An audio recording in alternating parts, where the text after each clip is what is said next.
উনি তার আগের দিন আরেকটা স্টেটমেন্ট কিন্তু দিয়েছেন যে আমরা যে বিশেষ ট্রাইব্যুনালে হচ্ছে আন্তর্জাতিক অপরাধ ট্রাইব্যুনালে এই বিষয়টাকে সামনে আনার কথা বলছি এবং আওয়ামী লীগকে দল হিসাবে তাদের কার্যক্রমের জন্য নিষিদ্ধ করা যায় কিনা এবং নিষিদ্ধকরণের প্রক্রিয়াটাও শুরু করতে বলছে। আমি কারণ একটা ছোট্ট জিনিস যোগ করি, আমি জাস্ট দেখছিলাম যে প্রথম আলো, যেহেতু প্রথম আলো রেফারেন্স দিলেন, আমি জাস্ট দেখছিলাম যে প্রথম আলো এটাকে হুবহু ছাপানোর চেষ্টা করেছে এবং তারা যে শব্দটা ইউজ করছে যে কোনো সময়ের কার্যক্রম চালু হতে পারে।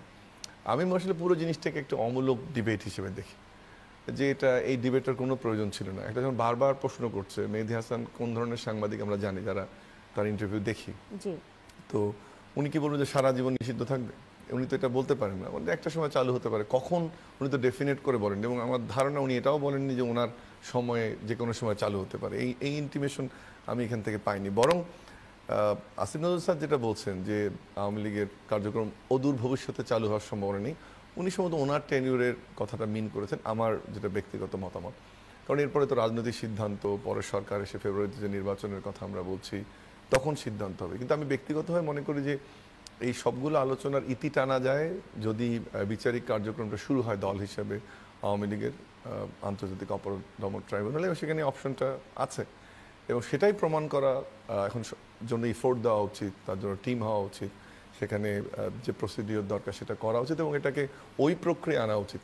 দেখুন, একটা জিনিস আমরা ভুলে গেলে হবে না যে আওয়ামী লীগ, উনি এই কথাটা কিন্তু বলছেন ওনার ইন্টারভিউতে ডক্টর ইউনূস, যে আওয়ামী লীগ একটা রাজনৈতিক দল ছিল বা দলের মতো তারা কার্যক্রম পরিচালনা করেছে, নাকি গুম খুন হত্যা লুণ্ঠন এর মধ্যে ছিল। আসলে তো কথাটা ঠিক, আওয়ামী লীগ ওই প্রক্রিয়ায় চলে গিয়েছিল। এবং এখন যারা আমরা বিক্ষিপ্ত হয়ে মিছিল দেখছি বা আমরা দেখছি যে বাইরের থেকে উস্কানি দেওয়া হচ্ছে, মিটিং করা হচ্ছে, কোনো দেখছি অফিস নেওয়া হচ্ছে, আবার শুনছি যে শেখ হাসিনা মিটিংও করছেন, এই বিষয়গুলো দুঃখজনক। এখনও মানুষের দগদগে ক্ষত শুকিয়ে যায়নি। আমার যেটা খারাপ লাগে ব্যক্তিগতভাবে একজন শিক্ষক হিসেবে মনে করি যে এখানে আত্মসমালোচনার জায়গাটা সবচেয়ে বেশি গুরুত্বপূর্ণ। যারা আওয়ামী লীগের রাজনীতি ভবিষ্যতে করতে চাইবে তাদের জন্যই আত্মসমালোচনার জায়গাটা খুবই গুরুত্বপূর্ণ এবং ক্ষমা চাওয়ার বিষয়টা গুরুত্বপূর্ণ, বিচারকে ফেস করার বিষয়টা গুরুত্বপূর্ণ।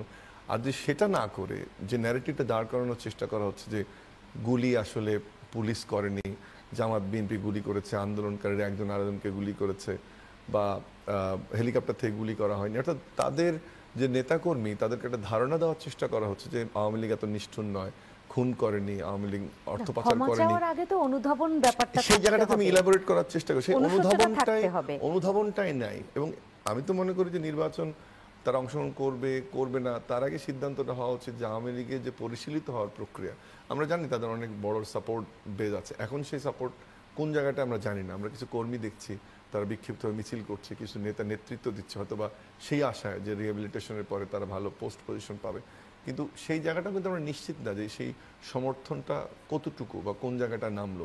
নর্মালি ভোটের হিসেবে 35 থেকে 40% নাকি এটা কমে এসছে। তবে এটা ঠিক যে আওয়ামী লীগের এই যে কেন এই আলোচনাটাকে অমূলক বলছি আমি, যে এই প্রক্রিয়াটা সোশ্যাল রিহ্যাবিলিটেশনটা আওয়ামী লীগের প্রথম হতে হবে। আপনি যত কথাই বলেন, যে কথাটা আপনি যাওয়ার চেষ্টা করলেন যে এটার অনুধাবন, অনুশীলন এবং সামাজিকভাবে আওয়ামী লীগকে গ্রহণ করাটা, সেটা কিন্তু বড় চ্যালেঞ্জ। টুস করে এসে ঢুকে আপনি একটা ইলেকশন করে ক্ষমতা চলে আসবেন বা অন্য দল ভালো না করলে আওয়ামী লীগ আবার ফিরবে, এই ধরনের আলোচনাগুলোতে আমি আসলে পরে যেতে চাই। বরং দেখতে চাই যে আওয়ামী লীগের অনেক সফলতার ইতিহাস আছে, আওয়ামী লীগ কিন্তু কেউ অস্বীকার করছে না, কিন্তু শেখ হাসিনা যে আওয়ামী লীগ তৈরি করেছিলেন, শেখ হাসিনা যে আওয়ামী লীগকে আমাদের সামনে তুলে ধরেছেন, যে মানুষের নানান অপকর্মের মধ্যে যে জায়গায় নিয়ে গেছে, সেইটার থেকে বেরিয়ে আসতে হবে।